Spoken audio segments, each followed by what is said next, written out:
Now, what else do we use? Well, obviously you don't play craps unless you have dice. What's important about the dice? Well, there's several things important about the dice. First of all, they are unique to each casino. I'm going to pass these around. You can see these dice have numbers embedded on them. And you will see, when you look at them, sometimes they have one there, sometimes they have it in the side, in the center. You'll see the logo for the casino.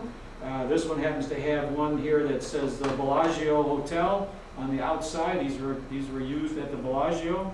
But I'll pass these around. Also get an idea of the size of them. They are not like Monopoly dice or something. These are much bigger, and these are true dice. You can take a look. If you've not seen them, take a look at them, look at the markings, and you'll see that they are unique. And they do periodically pick them up and check them. And so they will rotate the dice. As I said before, the player tossing or rolling the dice must hit the opposite wall. Must. Also, you cannot throw the dice unless you're betting. You don't have to bet, but you're not going to throw the dice unless you put a bet down. Okay? Now, whatever the dice total is that comes up, that's what determines whether you win or lose. Whatever that total is. Okay? Keep in mind that's what's dictating you're winning and you're losing. Because there's only going to be a few factors that affect your winning and losing. One of them is the dice total. And you're knowing the number of ways those totals can come up are critical to your decisions to how to bet. So, for example, we'll see here in a moment that some numbers on the dice, like 2 6s, for example, you would likely expect they're not going to come up very often. So you say, well, why would I bet them then if they're not going to come up very often?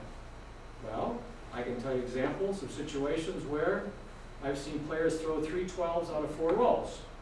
So well, how is that possible? I mean, mathematically, it doesn't make any sense. That's because this isn't based on a short-term basis. Mathematics is based on the long term, infinitely many rolls, billions of rolls. In the short run, that's where you can be a winner because the mathematics doesn't hit you as badly as it will over the long run. So knowing that will be useful to you. So here's an example. This one's from MGM Grand in our MGM Hotel in Las Vegas. You see it has an old logo on it. There's also a number. This is an example of the kind of things that they will embed in their dice, and they will check it. And they know. They know if you play games with the dice. And you will not do it. Here are the combinations. Just we're not going to have you memorize these or anything. But the point is that this is what dictates the winning and losing of this game. A 2 can only come up in one way. 2 1s. A 12 can come up in only one way. 6 and 6. And if you look at this pyramid, you'll see that the one number that is the most frequently occurring number is 7. That is why you lose with 7s, because it occurs the most often after a certain point in time. So, for example, when we deal with the dice, if I said to you, okay, you make a bet on picking a number. You think the next number is going to be a 6, 12. Not likely, but so if I throw this, I got a 6. I don't know like that was, but anyway, I got a 6. Does the next roll have anything to do with the fact I just rolled a 6? That is the concept that you must get in the back of your mind and keep it there. I don't care if the person throwing the dice is doing a dance. Some people will turn around like this, and then they will stand upside down, and will rub their heads in a certain way, then they throw the dice again. Is that going to affect the X answer? No. These dice don't remember anything. Dice don't remember what was last thrown. Come on now, you know that. But people are superstitious, and they believe that they think things like that happen. Now, if I roll again, what's the likelihood I'm going to throw a 6 again? 6. I just threw 2 6s, and I hadn't planned on throwing 2 6s. Well, what was the likelihood? Would you have bet that I was going to throw it, you think 3 times? Would you bet I'm going to throw another 6 3 times? I threw a 9. Now, why did I get a 6? 2 of those 3 rolls. Because you see, the table says 6 and 8 appear the next most often than a 7. 5 times. So there is a greater likelihood that the 6s and the 8s are going to appear than there is a 2 and a 12. But does that mean 2s and 12s don't come up? No, no, no. They come up a lot. Remember, it's the long run effects. This is just to give you a view of what the numbers are like and what you should keep in the back of your mind. You should not be betting just to bet because you have a hunch. So, what are the percentages, just so you'll know? How likely is a number to appear? Well, at 2 and 12, you only get a 2.75%. Most of you know what that means. 2 chances out of 100, roughly. 3, almost 3. And then it goes up. And you can see that the most likely number to appear is the 7, which is about 16, 17% of the time.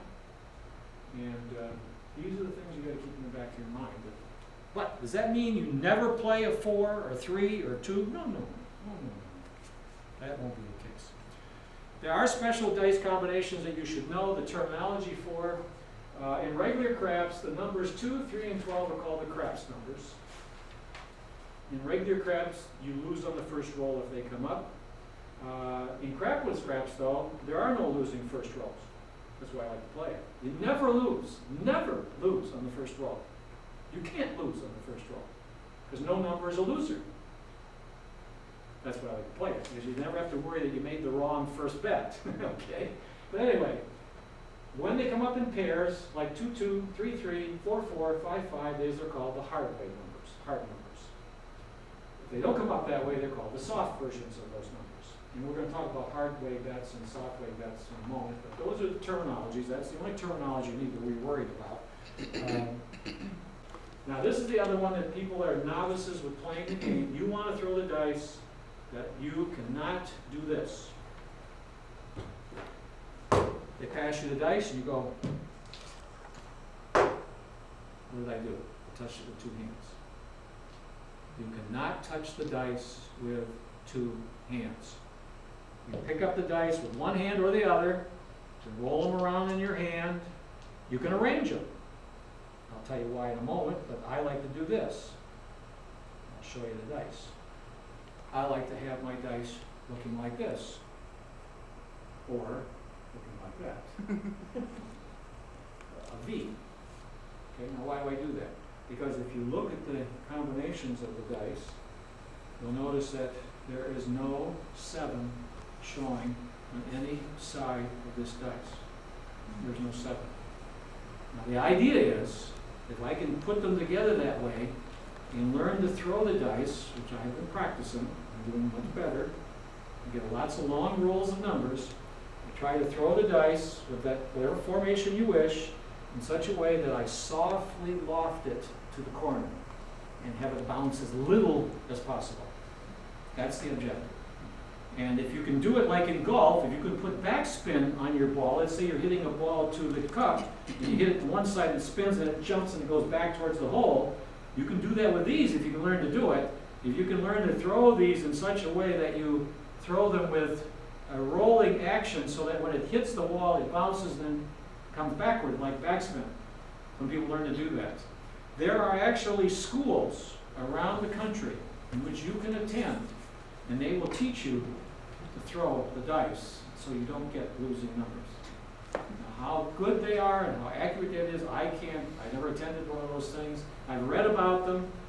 I know that I have had good luck doing it the way I do it, and I'm getting longer and longer rolls where I don't get a 7. I might throw for 20 minutes, which is a long time possibly, maybe 30 minutes, getting nothing but numbers. And you can't help but make money when that happens. So, touch the dice with 1 hand only, then you can position them any way you want. You can also position them one on top of the other, if you like them like that.